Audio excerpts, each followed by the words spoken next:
found in common with quite a few of the parents is that they were challenged with dealing with tantrums and behaviour. And we're certainly going to be covering this in the next few weeks, so stay tuned.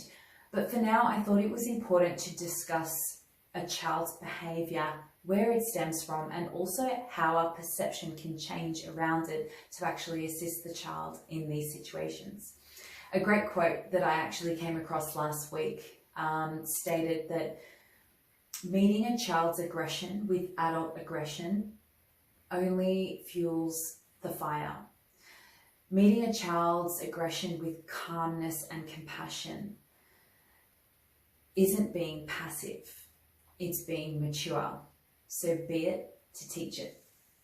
Essentially, there is a story and a reason behind a child's behaviour. And this is reflected in their age, brain development, if they've been well rested, blood sugar levels, life challenges, circumstances, and their environment. It is definitely not a reflection of their respect for you as a parent. So that's something that we have to understand. It's also important for us to shift our perspective.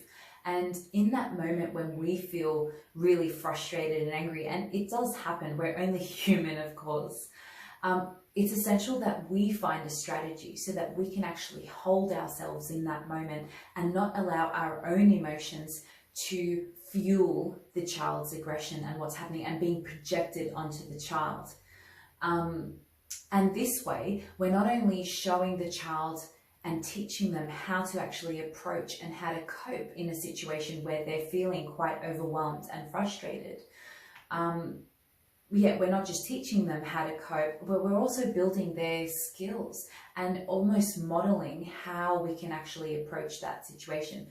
And remember, when they are struggling in that moment, they just need to feel connected. They need to feel that we are present and with them in that moment and not just projecting or reflecting ourselves onto them. So let's come up with a strategy and comment below on the way that we can actually hold ourselves in that moment of anger or frustration so that we can then be present for our children. I'd love to see what you come up with.